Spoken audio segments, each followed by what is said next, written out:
Hello everyone, मेरा नाम तुषार भारद्वाज और ये आपका अपना फेवरेट चैनल साइंस वर्ल्ड। आज के इस वीडियो में हम क्लास 10th की केमिस्ट्री का chapter number 4 carbon and it's a compound, जिसमें से काफ़ी सारा सिलेबस तो रिड्यूस कर दिया गया है, लेकिन जो टॉपिक्स बचे हुए हैं उन्हीं बचे हुए टॉपिक्स में से एक इम्पॉर्टेंट टॉपिक डिस्कस करने वाले हैं और वो क्या है? Diamond and it's uses. Diamond क्या होता है, डायमंड की कहानी कहाँ से स्टार्ट हुई और डायमंड के क्या इंपॉर्टेंट यूजेस हैं, ये सब चीज़ें आज के इस वीडियो में हम क्लियर करने वाले हैं। तो चलिए स्टार्ट करते हैं आज के वीडियो। चलिए सबसे पहले स्टार्टिंग करते हैं डायमंड के स्टोरी की। डायमंड की शुरुआत कहाँ से हुई, सबसे पहले कहाँ देखा गया डायमंड को? एरास्मस जैकब जब 15 साल के थे तो एक दिन वो अपने फादर के फार्म जो ऑरेंज रिवर के नज़दीक था साउथ अफ्रीका में, तो पहुँचे अपने फादर के फार्म पर। उन्होंने क्या देखा कि फार्म की मिट्टी में एक ट्रांसपेरेंट मटेरियल है, एक ट्रांसपेरेंट पत्थर दिखाई पड़ा उनको, और वही आज की तारीख में डायमंड के नाम से जाना जाता है। तो इसकी शुरुआत साउथ अफ्रीका के ऑरेंज रिवर के नज़दीक एक फार्म से हुई और सबसे पहले जिन्होंने देखा इस ट्रांसपेरेंट मटेरियल को वो थे एरास्मस जैकब। टाइम पीरियड की अगर बात आती है, कोई क्वेश्चन आपसे पूछा जाता है तो आप क्या बताएंगे? सबसे पहले जब ये ऑब्जर्व किया गया डायमंड 1866 दिसंबर से फेब 1867 के बीच।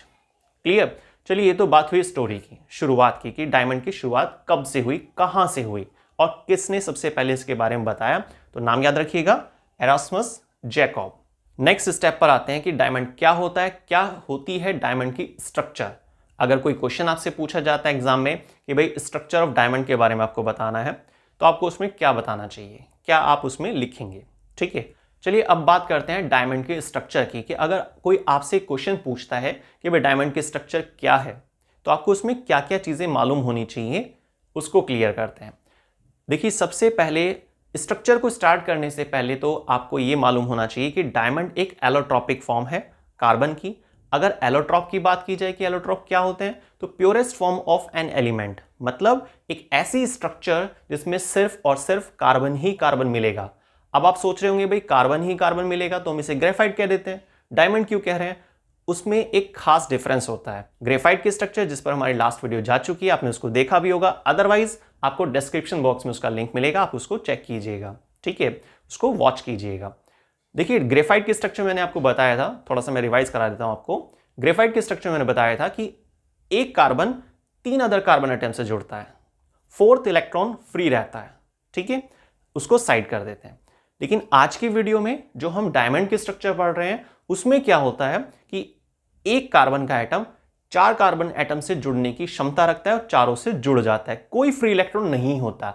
सिर्फ यही डिफरेंस है ग्रेफाइट और डायमंड में। बात यह आती है कि जो डायमंड की स्ट्रक्चर है उसमें एक कार्बन का एटम बाकी 4 कार्बन एटम से जुड़ता है और इस तरह से एक पूरा कॉम्पैक्ट अरेंजमेंट तैयार कर लेता है, ऑक्टाहेड्रल स्ट्रक्चर तैयार कर लेता है। ये डायमंड की स्ट्रक्चर में आपको लाइंस कवर करनी है। In a structure of diamond 1 carbon atom remains linked with 4 other carbon atom. Due to this arrangement, it form a octahedral arrangement. Diamond सबसे टफ मटेरियल होता है, वो इसीलिए क्योंकि यहाँ पर कोई खाली जगह नहीं है। जैसे ग्रेफाइट में तो शीट्स होती हैं, शीट्स के बीच में गैप होता है, पर यहाँ ऐसा कुछ नहीं है।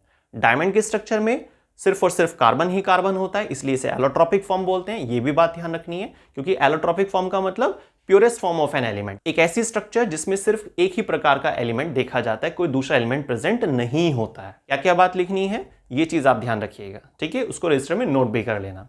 तो सबसे पहले हमने लिया कि डायमंड की स्टार्टिंग कहां से हो, इसकी स्टोरी क्या है, जिसमें हमने जिक्र किया था एरास्मस जैकब का। ठीक है, सेकेंड स्टेप में हमने लिया कि डायमंड की स्ट्रक्चर क्या होती है, जिसमें हमने समझा कि भाई एक कार्बन का एटम बाकी 4 कार्बन एटम से जुड़ने की क्षमता रखता है और डायमंड की स्ट्रक्चर में ऐसा होता भी है। ग्रेफाइट में तो सिर्फ 3 से जुड़ रहा था, ये डिफरेंस याद रखना आप। ठीक है, और डायमंड है क्या? एक कार्बन का लंप है, सिंपल ऐसा कह सकते हैं आप। ठीक है, जिसमें एक कार्बन 4 अदर कार्बन एटम से जुड़ा होता है और एक कॉम्पैक्ट अरेंजमेंट बन जाता है, जिसको ऑक्टाहेड्रल अरेंजमेंट के नाम से जाना जाता है। ठीक है, टफेस्ट मटेरियल है क्योंकि यहां पर कोई भी फ्री स्पेस नहीं होता। डायमंड से इलेक्ट्रिसिटी भी पास नहीं होती। क्यों नहीं होती भाई? जब फ्री इलेक्ट्रॉन नहीं है तो इलेक्ट्रिसिटी कैसे पास हो जाएगी? क्योंकि इलेक्ट्रिसिटी की ट्रैवल करने की एक शर्त होती है, एक कंडीशन होती है कि कोई ना कोई फ्री इलेक्ट्रॉन वहां पर जरूर होना चाहिए, जो ग्रेफाइट में होता है पर डायमंड में नहीं होता। क्लियर? ठीक है, अब आते हैं नेक्स्ट कि भाई डायमंड का रिफ्रैक्टिव इंडेक्स, बिल्कुल ये एक बहुत ही इंपॉर्टेंट पॉइंट है। रिफ्रैक्टिव इंडेक्स, रिफ्रैक्टिव इंडेक्स का मतलब होता है कोई मटेरियल कितना ज्यादा डेंसर है, कितना ज्यादा सघन है, कितना ज्यादा कॉम्पैक्ट है। और डायमंड को तो टफ लिस्ट में माना गया, टफेस्ट मटेरियल भी बोलते हैं बल्कि डायमंड को, ठीक है। तो ऐसा इसीलिए क्योंकि डायमंड का जो स्ट्रक्चरल अरेंजमेंट होता है वो बहुत ही ज्यादा कॉम्पैक्ट है, वहां पे कोई फ्री स्पेस नहीं होता, जैसे हमने अभी स्ट्रक्चर में समझा भी था, ठीक है। और डायमंड का जो रिफ्रैक्टिव इंडेक्स डिसाइड किया गया है वो क्या है, 2.42। 2.42 ये डायमंड का रिफ्रैक्टिव इंडेक्स है, ठीक है। याद रखिएगा डायमंड का रिफ्रैक्टिव इंडेक्स। रिफ्रैक्टिव इंडेक्स जैसे मैंने आपको दो मटेरियल का बताया कि भाई कोई एक मटेरियल है, कोई अननोन मटेरियल जिसका रिफ्रैक्टिव इंडेक्स 1.97 है, कोई दूसरा मटेरियल है जिसका रिफ्रैक्टिव इंडेक्स मैंने आपको बोला 2.42। तो ज्यादा डेंसर कौन होगा, जिसका रिफ्रैक्टिव इंडेक्स ज्यादा होगा। क्लियर। सिंगल रेज भी अगर एंटर करती है तो बहुत ज्यादा समय के बाद वो बाहर निकलती है, क्योंकि अंदर अंदर उसमें रिफ्लेक्शन होता रहता है, जिसको क्या बोलते हैं, टोटल इंटरनल रिफ्लेक्शन, ठीक है। हालांकि इसको 12th के टॉपिक में डिस्कस करेंगे, क्योंकि 12th क्लास की ऑप्टिक्स के अंदर ही इसका जिक्र भी आता है, ठीक है।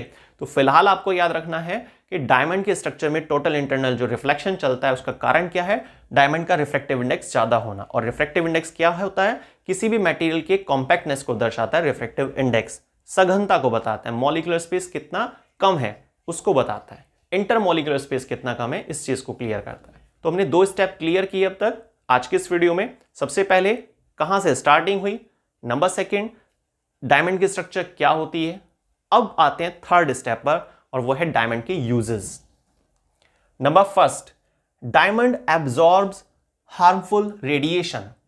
डायमंड एब्जॉर्ब करता है हार्मफुल रेडिएशन को, हेंस इसी वजह से it is used in space satellite, इसीलिए इसका इस्तेमाल किया जाता है स्पेस सैटेलाइट में to make radiation proof windows, ठीक है।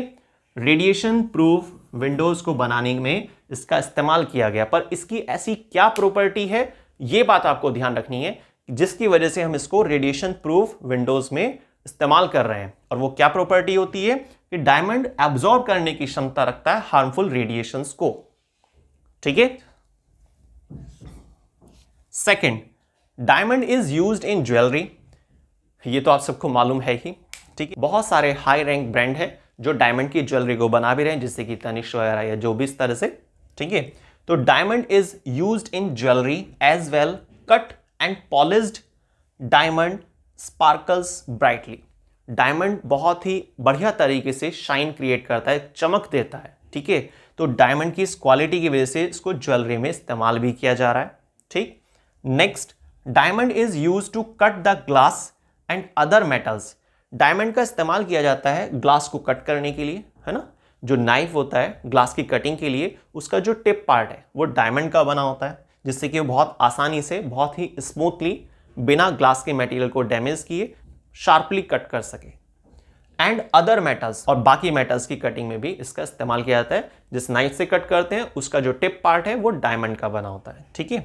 तो पर ऐसा क्यों, क्या क्वालिटी है इसकी, क्योंकि ये हार्डेस्ट सब्सटेंस है। और हार्डेस्ट सब्सटेंस के रेस्पेक्ट में मैंने यहां पर नीचे एक वैल्यू भी लिखी हुई है, और वो क्या थी, रिफ्रैक्टिव इंडेक्स। क्या है ये, रिफ्रैक्टिव इंडेक्स डायमंड का, ठीक है। तो डायमंड का रिफ्रैक्टिव इंडेक्स बहुत हाई होता है, जिसकी वजह से इसको इस्तेमाल किया जा रहा है बाकी मेटल्स को कट करने में भी और साथ में ग्लास की कटिंग में। याद रखिएगा डायमंड मेटल नहीं है, डायमंड एक प्योरली नॉन मेटल भी नहीं कह सकते आप, एक ऐसा लंप जिसमें सिर्फ कार्बन ही कार्बन होगा, ठीक है। इसलिए हम इसे कार्बन का एलोट्रॉप्स बोलते हैं, ठीक। क्लियर हुआ आपको। तो आज की वीडियो में हमने 3 अलग अलग चीजों को कवर किया।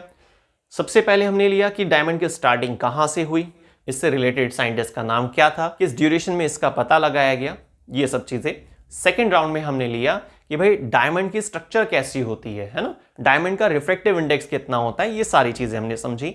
और लास्ट थर्ड स्टेप में हमने लिया कि भाई डायमंड के यूजेस क्या हैं, और साथ में ये भी समझा कि क्यों हम उसका इस्तेमाल कर रहे हैं, जैसे कि रेडिएशन प्रूफ विंडोज के लिए, तो भाई क्यों इस्तेमाल कर रहे हैं, डायमंड की क्या प्रॉपर्टी है, ठीक है। ज्वेलरी में इस्तेमाल कर रहे हैं तो उसके लिए क्या रीजन है, हार्डेस्ट सब्सटेंस की वजह से हम जो इस्तेमाल करेंगे मेटल्स की कटिंग में, ग्लास की कटिंग में, तो हार्डेस्ट मटेरियल तो क्यों है, ये सब चीज़ें। तो रीज़न के साथ हमने यूजेस को समझा भी। तो आज की वीडियो में बस इतना ही। मिलते हैं नेक्स्ट वीडियो में साइंस के एक नए टॉपिक के साथ, और जुड़े रहिए साइंस वर्ड चैनल से। और सब्सक्राइब नहीं किया है तो प्लीज़ सब्सक्राइब भी कीजिए, लाइक कीजिए, शेयर कीजिए, कमेंट कीजिए। बेल आइकन को प्रेस करने के बाद ऑल पर ज़रूर क्लिक कीजिए, ताकि समय पर नोटिफिकेशन एक अच्छी वीडियो का आप तक पहुंच सके। धन्यवाद।